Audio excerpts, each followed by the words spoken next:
17장 1절에서 9절까지 말씀. 제가 가진 성경은 신약성경 28면에 있습니다.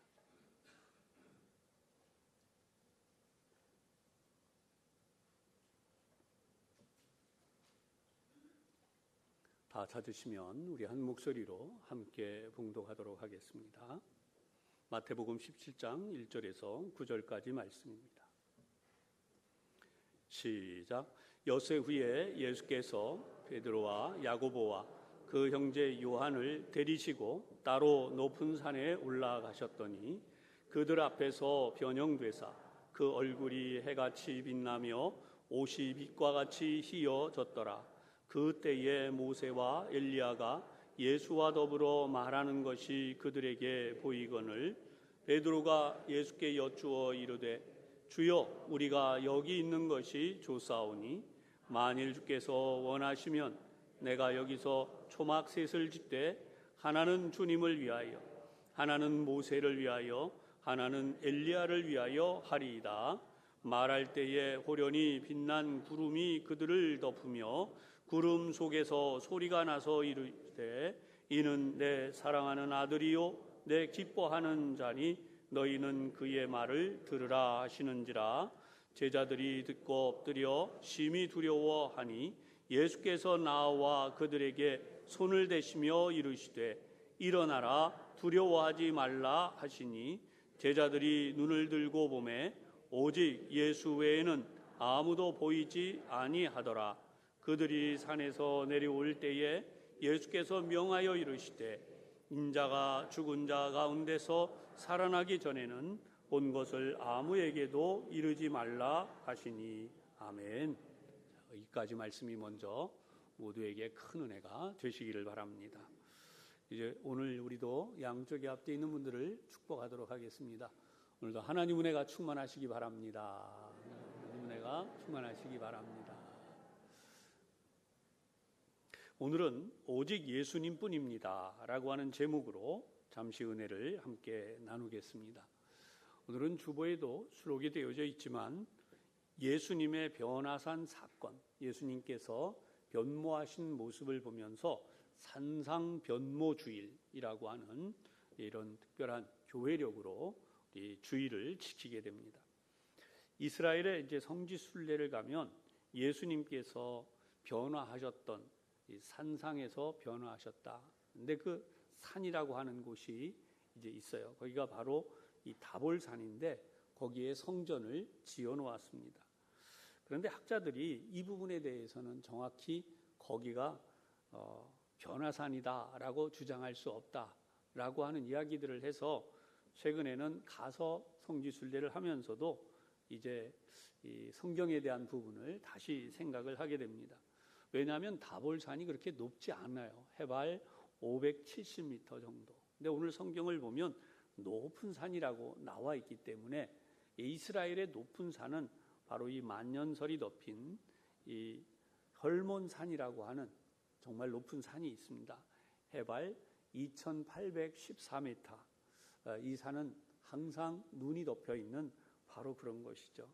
그래서 어떤 것이 되었든지 간에 성경에는 명백하게 어느 산이다 라고 말씀하지 않지만 우리는 이 산을 두고 이야기할 것이 아니라 이 산에서 일어났던 일을 생각하면서 어떻게 주님이 변화하셨었고 또 이 변화의 의미가 무엇인지를 생각하는 오늘 귀한 시간이 되어야 되겠습니다. 오늘도 말씀을 들으면서 그런 하나님의 은혜를 체험하시기를 바랍니다. 예수님의 생애를 가르쳐서 5가지로 정리를 합니다. 첫 번째는 탄생하신 예수님, 성육신, 육신을 입고 이 땅에 오신 예수님에 대한 부분입니다. 이 부분도 설교를 통해서 말씀을 드린 적이 있습니다. 오늘은 이 변화산 사건, 바로 이 두 번째 부분에 대해서 나누려고 하는 것이고요. 세 번째 부분은 예수님의 십자가 순환이 있습니다. 십자가를 지시고 고통받으신 것. 네 번째는 예수님의 부활하심입니다. 그리고 마지막 5번째는 예수님께서 하나님의 나라로 승천해 올라가신 바로 그러한 사건을 가르쳐서 예수님의 생애 5대 사건이다, 이렇게 이야기를 합니다. 그러면 오늘 예수님의 변화산 사건은 무엇을 의미하고 또 어떤 말씀을 하시려는 것인지 이제 이 말씀을 생각하겠습니다. 오늘 본문 1절입니다. 엿새 후에 예수께서 베드로와 야고보와 그 형제 요한을 데리시고 따로 높은 산에 올라가셨더니, 여기서 나와 있는 엿새 후에라고 하는 이 표현은 날짜를 정확하게 이야기하는 것보다 더 중요한 것이 여기에 연관되어진 사건이 있습니다. 그것은 바로 이 앞선 16장, 우리 17장을 보는데 16장 21절에서 28절의 내용 가운데서 예수님이 십자가에 달려 죽으신다, 고난받으신다, 그 후에 살아나신다, 이렇게 이야기하는데 제자들은 예수님의 고난에 대하여 도저히 이해할 수가 없었던 것이죠. 그래서 예수님은 이제 이 고난에 대한 부분들이 어떤 의미를 가지는가라고 하는 것을 알리시기 위하여서 이 3명의 제자들을 따로 데리시고 높은 산에 올라가셨다는 거죠. 예수님이 올라가셔서 보게 된 이 제자들이 바라보게 된 예수님의 본 모습, 예수님이 어떤 모습인가라고 하는 것을 보여주신 이유가 있어요. 여러분, 아직도 많은 세상의 사람들은 예수님이 십자가에 달리신 사건에 대하여서 이해하지 못하는, 그래서 이렇게 이야기합니다. 이왕이면 멋지게 세상 모든 사람들을 구원하시지 왜 십자가에 달려 죽으셔야 했나, 이제 이렇게 이야기를 합니다. 예수님의 제자들도 이때 당시에 그런 생각에서 크게 벗어나지 못했었어요. 예수님이 연약하기 때문에 또는 힘이 없어서 십자가에 달려서 돌아가시는 그런 일이 아닐까라고 오해하는 것입니다. 예수님 비의지적으로 또는 수동적으로 당한 사건이 아니라, 여러분, 우연한 사건이 아니고 예수님 자신이 이미 그 모든 과정을 알고 우리를 위하여 스스로 그렇게 고난을 당하셨다는 거죠. 마음속에 한번 이런 생각을 해보세요. 예수님은 나를 위해서 스스로 희생하셨다. 연약하셔서가 아니라 의지를 가지고 계셨고 그분은 얼마든지 이 고난을 당하시지 않아도 됨에도 불구하고 스스로 우리를 위해 희생하셨다. 여러분, 이것이 은혜가 되는 것입니다. 강한 자는 강한 힘을 발휘할 수 있습니다. 그런데 그 강한 힘에도 불구하고 스스로 자기를 낮추셔서 희생하신 사건, 이것이 오늘 성경에 우리에게 보여지는 것입니다. 어떤 강한 모습을 가지셨나? 2절의 말씀을 보겠습니다. 그들 앞에서 변형되사 그 얼굴이 해같이 빛나며 옷이 빛과 같이 휘어졌더라. 아멘. 그들 앞에서 변형이 되셨는데 그 얼굴이 해같이 빛났다라고 말씀을 해요. 예수님의 이 모습은 외형이 변화된 수준이 아니에요. 내면으로부터 외형에까지 예수님의 그 본 모습이 바뀐 것입니다. 그래서 완전히 다른 모습으로 보여졌는데 그것을 예수님의 원래 영광스러운 모습이다라고 보는 것입니다. 이 모습은 예수님께서 전혀 죄의 오염이 없으신 완전하신 신적 본질을 가지신 분이다라고 하는 것입니다. 이 모습이 바로 메시아로 이 땅에 오신 예수님의 본 모습인데 제자들은 그 예수님의 모습을 보지 못하고 여전히 고통과 또 이 십자가의 그 사건을 이야기하실 때마다 이제 어려운 모습, 예수님의 연약한 모습, 그런 모습만 생각하니까 이제 예수님께서 십자가를 통과하면 이제 원래의 모습, 예수님의 모습으로 돌아가는 모습이 어떤 것인가 라고 하는 것을 보여주신 것이죠. 다시 한번 본문을 보면 그 얼굴이 해같이 빛나며 옷이 빛과 같이 휘어졌더라. 아멘. 예수님의 이 영광스러운 모습은 우리는 아직 보지 못해요. 우리들도 볼 수가 없습니다. 혹간 말씀을 통해서 우리가 은혜 받을 때 이 말씀이 우리에게 다가옴으로 은혜를 체험할 수 있는데 실제로 우리가 우리 두 눈으로 보는 것은 하나님의 나라에 가서 우리가 보게 되죠. 그러나 믿음의 눈으로 보면 우리 주님의 이 영광스러운 모습을 오늘도 여전히 우리가 볼 수 있는 줄로 믿습니다. 예수님이 이 모습이 어떤 모습이었는가를 다른 복음서에도 기록하고 있는데요. 누가복음 9장 29절에는 광채가 났다, 휘어져서 광채가 났다라고 그렇게 말씀합니다. 마가는 그 옷이 또 빨래하는 자가 이렇게 희게 할 수 없을 만큼 휘어졌었다라고 이렇게 표현합니다. 이런 예수님께서 이런 변화되어진 모습을 보여주시기 전에 이 땅에 오셔서 하나님의 뜻을 위해서 헌신하시고 희생하실 모습에 대해서 이사야 선지자는 어떻게 예언을 했는가?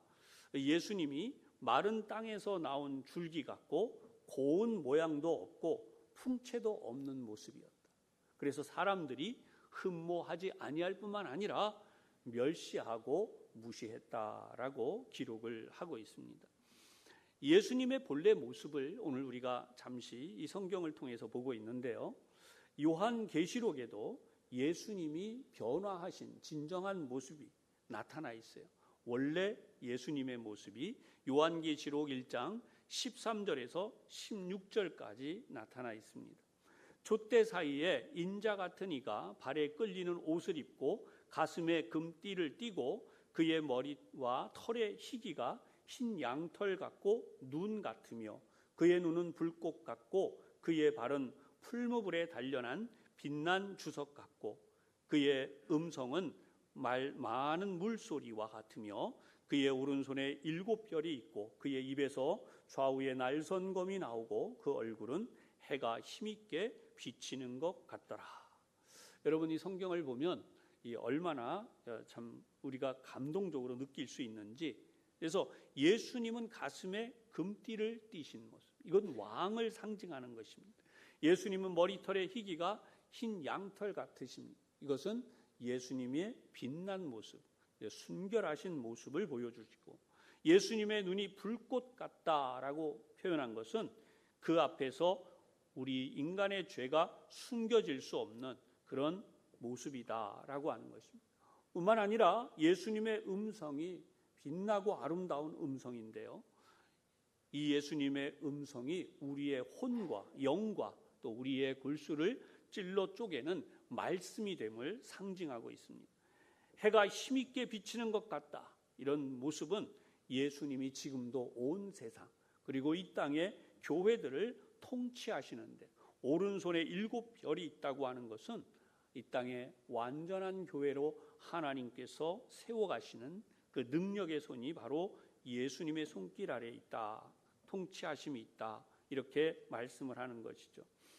우리 부천 산성교회를 통해서 또한 이 땅의 모든 교회를 통해서 예수님께서는 하나님의 나라를 위해 우리 모두를 다스리고 통치해 가심을 분명히 믿으시기를 바랍니다. 3절의 말씀입니다. 그때의 모세와 엘리야가 예수와 더불어 말하는 것이 그들에게 보이거늘.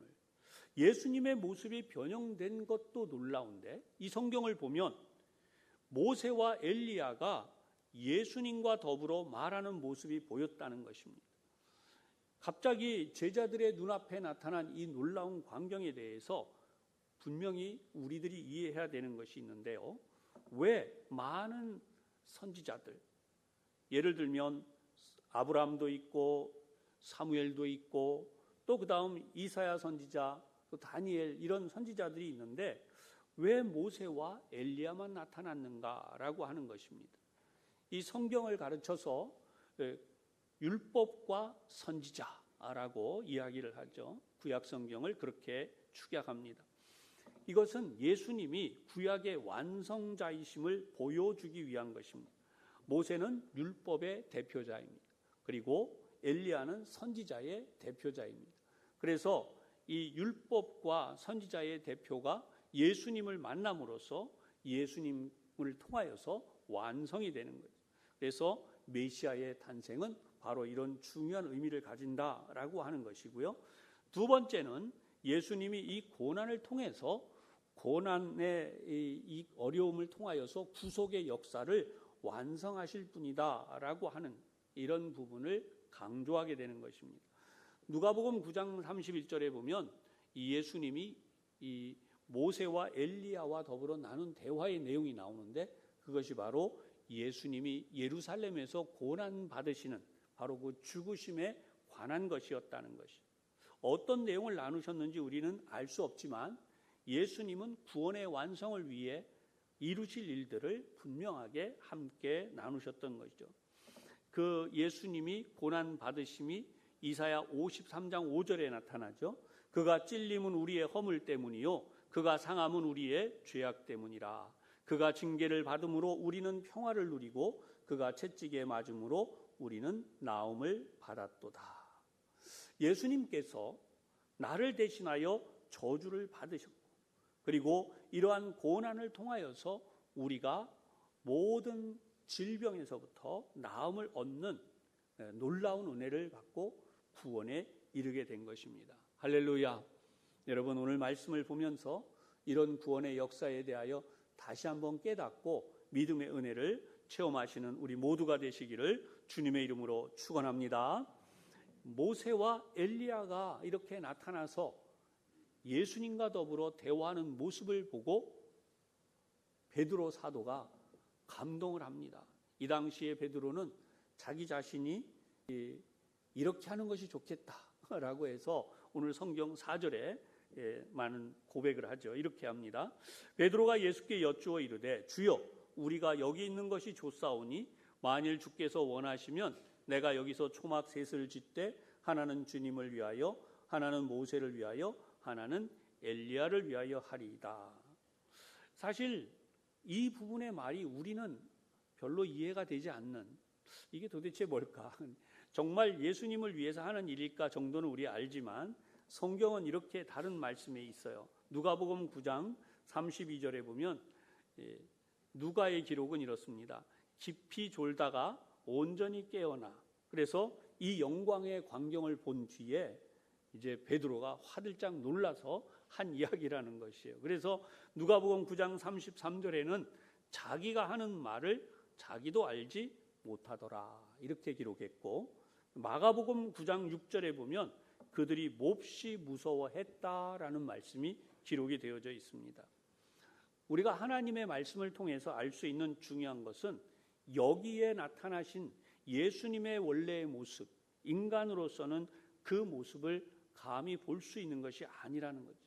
그런데 그 모습을 보여주셨을 때의 두려움과 또 이미 이 땅에 있지 않은 이들이 나타나서 예수님과 생생하게 이렇게 대화를 하는 장면을 보고 난 뒤에 베드로는 놀라운 일을 자기 자신만 볼 수 없고 이제 또 계속해서 이 은혜를 누리기를 원하기 때문에 이 세 명의 이 다른 제자들, 우리 함께한 제자들과 함께 여기서 누리고 싶은 마음이 있었다는 거죠. 베드로의 심정은 더 이상 다른 곳에 가고 싶지 않은 거예요. 그래서 성경을 보면 우리가 여기 있는 것이 좋사오니 그랬습니다. 우리 은혜를 체험하시고 믿음으로 살아가시는 우리 교우 여러분, 항상 믿음 생활을 하다 보면 우리가 하나님의 주신 은혜를 받을 때에 이게 너무 좋다, 이렇게 여기서 멈춰지려고 할 때가 있습니다. 베드로도 이 큰 은혜를 체험하니까 산 아래로 내려가고 싶지가 않은 것이 자기 중심의 신앙생활이라고 합니다. 그래서 내려가지 아니하고 여기에 멈추고 싶었던 것이. 그런데 예수님의 오신 목적은 초막을 짓고 거기에 계시는 목적이 아니었다는 것이. 예수님은 죄와 질병과 사단의 권세 아래에서 허덕이는 이 세상을 구원하러 오신 분이었습니다. 아무리 변화산이 좋아도 여기에 멈출 수 있는 것이 아니죠. 사랑하는 교우 여러분, 오늘도 우리는 믿음으로 예배할 때 이 예배의 자리에서 멈춰지면 안 되는 것입니다. 이제 우리가 해야 될 일을 5절에 이 말씀을 통해서 알게 됩니다. 5절 말씀입니다. 말할 때에, 베드로가 아직 그렇게 말할 때에 호련히 빛난 구름이 그들을 덮으며 구름 속에서 소리가 나서 이르시되 이는 내 사랑하는 아들이요 내 기뻐하는 자니 너희는 그의 말을 들으라 하시는지라. 여기에 나타난 빛나는 구름, 이 빛은 바로 하나님의 임재, 하나님의 영광을 상징하는 것입니다. 호련히 빛난 구름이 덮었다라고 하는 것은 그들이 서 있는 전체를 덮은 것인데, 이것도 인간의 지혜를 넘어서는 놀라운 표현이 되죠. 하나님은 구름으로 그들을 완전히 덮으셨어요. 그리고 거기서 하시는 말씀이 있습니다. 이는 내 사랑하는 아들이요 내 기뻐하는 자다. 모세나 엘리야는 하나님의 아들이 아닙니다. 하나님의 아들은 오직 예수님 뿐이십니다. 그래서 하나님께서 직접 이렇게 이 음성을 들려주시는 거죠.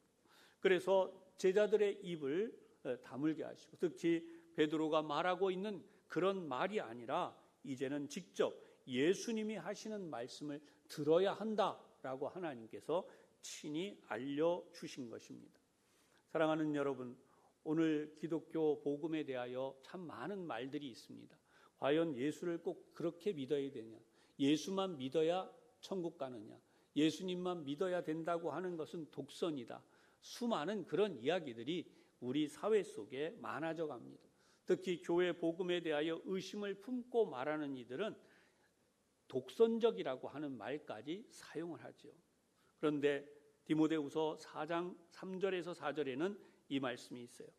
때가 이르리니 사람이 바른 교훈을 받지 아니하며 귀가 가려워서 자기의 사욕을 쫓을 스승을 많이 두고 또 그 귀를 진리에서 돌이켜 허탄한 이야기를 따르리라.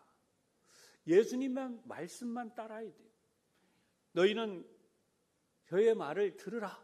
예수님의 말씀만 들어라 라고 분명히 하나님이 말씀을 했는데도 불구하고 지금은 여전히 그때 당시와는 더할 정도로 예수님의 말씀을 듣지 않으려는 일들이 많아지는 인본주의, 다원주의, 이 세상의 세속주의들이 더 크게 일어나고 있습니다.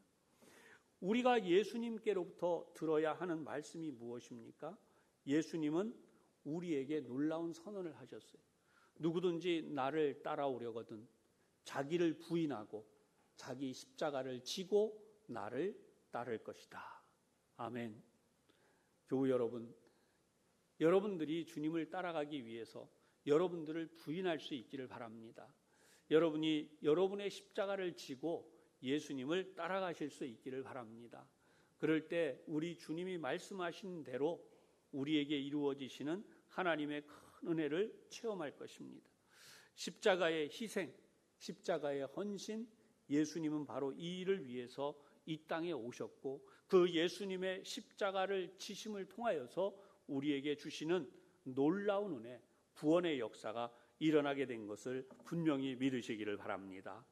오늘 7절과 8절을 보면 이 구름이 갑자기 사라졌고 예수님께서 제자들을 깨우시는 모습이 보입니다. 예수께서 나와 그들에게 손을 대시며 이르시되 일어나라 두려워하지 말라 하시니 제자들이 눈을 들고 보매 오직 예수 외에는 아무도 보이지 아니하더라. 예수님이 손을 대시면서 제자들을 깨우셨어요. 제자들의 마음 속에는 예수님에 대한 두려움, 이 구름이 두려움 이런 것들이 가득 채워져 있는데 이러한 부분에 대해서 예수님이 이제 제자들을 만나시면서 안심해 주시는 거죠. 분명히 신앙생활은 그렇습니다. 세상에는 많은 소리가 들리고 두려움도 있고 그렇습니다. 신앙도 마찬가지입니다. 예수님을 믿는 믿음을 가진다고 하지만 우리가 온전히 예수님만 따라가지 못하는 그런 상황이 일어날 수 있어요. 그런데 이러한 예수님의 모습에 대하여 제대로 알지 못하면 우리들도 믿음으로 사는데 연약해질 수밖에 없습니다. 여러분, 예수님은 완왕의 왕이 되시고 할렐루야, 모든 왕의 왕이 되시는 분입니다. 뿐만 아니라 우리를 죄에서 구원하셔서 영원토록 하나님의 나라에서 다스리시는 분이 되심을 분명히 믿으시기를 바랍니다. 많은 세상 사람들을 만나다 보면 복음을 전하는 일에 우리 마음이 연약해지거나 흩어질 수 있어요. 그래서 베드로 사도는 바로 이 산상에서 체험한 예수님에 대한 말씀을 베드로후서 1장 16절과 17절에서 말씀했어요. 말씀을 봉독합니다. 우리 주 예수 그리스도의 능력과 강림하심을 너희에게 알게 한 것이 교묘히 만든 이야기를 따른 것이 아니요 우리는 그의 크신 위엄을 친히 본 자라. 지극히 큰 영광 중에서 이러한 소리가 그에게 나기를 이는 내 사랑하는 아들이요 내 기뻐하는 자라 하실 때에 그가 하나님 아버지께 존귀와 영광을 받으셨느니라. 이렇게 하나님의 나타나심, 임재하심에 대하여 체험한 것을 보고 이 베드로 사도가 그때 당시에 서신서를 통하여 많은 초대교회 성도들을 깨웠던 것이죠. 오늘도 이 말씀을 대하면서 우리는 이제는 다른 이가 아니라 모세도 엘리야도 아니고 오직 메시아이신 예수님의 말씀만 들어야 되는 줄로 분명히 확신하고 깨닫고 믿으시기를 바랍니다. 돌아오는 수요일부터 우리 사순절이 시작이 됩니다. 예수님은 우리의 죄를 다 지시고 십자가에서 돌아가셨습니다. 그리고 십자가의 죽음을 통해 저와 여러분을 포함한 온 인류의 죄를 대속하셨습니다. 이러한 대속의 역사에는 사망 권세를 깨뜨리시고 죽음을 이기시고 부활하신 사건이 분명히 들어 있습니다. 그러므로 우리는 예수님을 따라 마지막 날 우리도 다시 살게 되는 놀라운 역사가 분명히 일어남을 믿으시기를 바랍니다. 비록 우리가 이 땅에 살다가 우리의 육신의 죽음은 죽어도 그러나 이 육신까지도 우리 하나님께서 살려내셔서 영생의 복을 주시는 바로 귀한 이 역사를 이루기 위해 예수님이 이 땅에 오셨고 그러한 모습을 변화산의 모습을 통해서 우리들에게 분명히 보여주신 것입니다. 이 부활의 소망과 그리고 빛나는 하나님의 주시는 은혜와 복을 통하여서 우리뿐 아니라 우리 온 가족이 믿음의 삶을 살며 이웃에게 계속해서 이 복음을 증거하고 전하여 구원의 역사를 이루는 아름다운 우리 교회가 될 수 있도록 우리 교우들이 믿음으로 더욱 힘차게 살아가시기를 주님의 이름으로 축원합니다. 기도하겠습니다. 우리를 구원하신 분은 오직 예수님뿐이시고 이 예수님을 따라가기를 저희들이 원합니다. 오늘도 독생자이신 예수님을 이 땅에 보내시며 죄인들을 구원하려 하신 하나님 아버지의 크신 사랑의 말씀을 보았습니다. 그 위대한 영광, 그 원래 하나님과 본체가 되신 그 모습 그대로를 잠시라도 저희들에게 보여주시면서 그 모습을 내려놓으시고 죄인된 우리를 위해 이 땅에 오신 그 크신 사랑을 기억하며 이 시간 우리 하나님, 우리 주님 앞에 감사를 드립니다. 변화산에서 주님을 보여주신 이유는 바로 우리가 세상의 다른 것을 따라가지 아니하고 오직 예수님만 따르고 예수님의 말씀에만 순종함으로 유일하신 구원의 길을 가게 하시는 그 뜻임을 분명히 저희들이 오늘도 깨닫고 알게 하여 주셨습니다. 하나님 아버지, 저희 모두 이 세상 끝날까지 우리 주님만을 순종하고 따라가는 저희 모두가 되게 하여 주옵소서. 예수님 이름으로 기도하옵나이다. 아멘.